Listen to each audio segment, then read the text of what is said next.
ভূমিকম্পের উচ্চ ঝুঁকিতে বাংলাদেশ। একবার শক্তিশালী কম্পন হলে ধ্বংসস্তূপে পরিণত হতে পারে রাজধানী ঢাকা।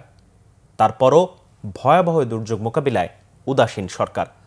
নাগরিকদের মধ্যেও নেই তেমন কোনো সচেতনতা। বিশেষজ্ঞরা বলছেন, দীর্ঘদিন ধরে টেকটনিক প্লেটে জমা হচ্ছে শক্তি। যে কোনো সময় আঘাত হানতে পারে বড় ধরনের ভূমিকম্প। Report S. ফয়েজের। মিয়ানমার ও থাইল্যান্ডে শক্তিশালী ভূমিকম্প চোখে আঙ্গুল দিয়ে দেখিয়েছে ভূমিকম্প হলে কতটা বিপর্যয় নেমে আসতে পারে বাংলাদেশে। অপরিকল্পিতভাবে গড়ে উঠেছে রাজধানী ঢাকা। নিয়মনীতির তোয়াক্কা না করে নির্মাণ করা হয়েছে অসংখ্য ভবন। মিয়ানমারের মতো ৭ বা ৮ মাত্রার ভূমিকম্প হলে রাজধানী ঢাকা ধ্বংসস্তূপে পরিণত হতে সময় লাগবে কয়েক মিনিট। ফায়ার সার্ভিসের সাবেক ডিরেক্টর অপারেশনস মোহাম্মদ মাহবুব জানান, মিয়ানমার ও থাইল্যান্ডের মতো শক্তিশালী ভূমিকম্প হতে পারে বাংলাদেশে। সবচেয়ে বেশি ঝুঁকি রয়েছে ঢাকা, চট্টগ্রাম, সিলেট ও ময়মনসিংহ। ৫৬,০০০ বিল্ডিং এখানেই করা হয়েছে, কি বলে এগুলি ঝুঁকিপূর্ণ লিস্টেড এগুলি আছে। তো এই বিল্ডিংগুলিতে সব কলাপস করবে। কলাপস করলে যেটা হবে যে আমাদের রাস্তাগুলি দেখেছেন যে রাস্তাগুলি কী অবস্থা, সরু রাস্তা, জনসংখ্যার ঘনত্ব যেটা। তো এখানে তো আমাদের কল্পনাতীতই হবে, কি বলে ক্যাজুয়ালিটি হবে। কারণ হলে একমাত্র হবে ভূমিকম্পের পরে তো সঙ্গে সঙ্গে ক্যাজুয়ালিটি হয়ে মারা যাবে লোকজন। তাদের কিছু উদ্ধার করব, সেই উদ্ধার করার এটাও থাকবে না আমাদের, কারণ আমাদের রাস্তাগুলি সব বন্ধ হয়ে যাবে। পুরো ঢাকার টাউনে গ্যাস লাইন আমাদের একটা জাল, গ্যাস লাইন একটা জাল হয়ে আছে। এটা ভূমিকম্প হলে সঙ্গে সঙ্গে গ্যাস লাইনগুলি করবে, গ্যাস হবে এবং ওখানে আগুন হবে।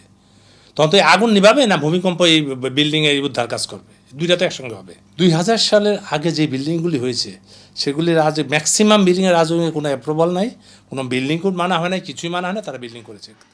ভূমিকম্প প্রতিরোধে ঝুঁকিপূর্ণ ও পুরনো ভবনগুলো সংস্কারের পাশাপাশি সবাইকে সচেতন হতে হবে। সেই সঙ্গে ন্যাশনাল বিল্ডিং কোড অনুযায়ী ভূমিকম্প প্রতিরোধী ভবন তৈরি করার পরামর্শ দিয়েছেন নগর পরিকল্পনাবিদরা।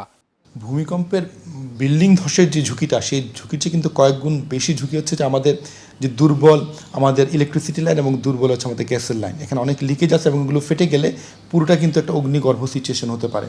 এবং এই কারণে ইমিডিয়েটলি আমাদের এই যে কয়েকটা সংস্থার সমন্বয়ে আমাদের সকল ইলেকট্রিসিটি এবং গ্যাসের লাইন এবং সুয়ারেজ লাইন এগুলোর কিন্তু সংস্কার দরকার। প্ল্যানের মাধ্যমে যতক্ষণ পর্যন্ত বৈধতা দেওয়ার সংস্কৃতি চালু হবে ততক্ষণ পর্যন্ত অবৈধ বিল্ডিং তৈরি করবে, আর তখন রাজুক বলবে অপরিকল্পিত নগরায়ণ। আসলে কোনো নগরায়ণ অপরিকল্পিত না, বরঞ্চ এটা হচ্ছে সংস্থা এবং শুধু রাজুক না, রাষ্ট্র হিসেবে, প্রশাসন হিসেবে রাষ্ট্রীয় ব্যর্থতা। এখন নতুন সরকার এসেছে, অথচ এই সরকারের আমলেও দেখছি সেই আবাসন ব্যবসায়ীদেরকে ছাড় দেওয়ার জন্য যত ধরনের আইন তৈরি করার জন্য সকল ধরনের বৈঠক। তাহলে জনগণের নিরাপত্তা নিয়ে কোন সংস্থা কাজ করবে? রাজুক যদি ব্যর্থ হয় তাহলে আমাদের নতুন একটা সংস্থা দরকার, যারা শুধুমাত্র মানুষকে ভালোবেসে মানুষের জীবনকে গুরুত্ব দিয়ে তারা সকল ধরনের বিল্ডিং এবং সেফটি সেটা নিয়ে কাজ করবে।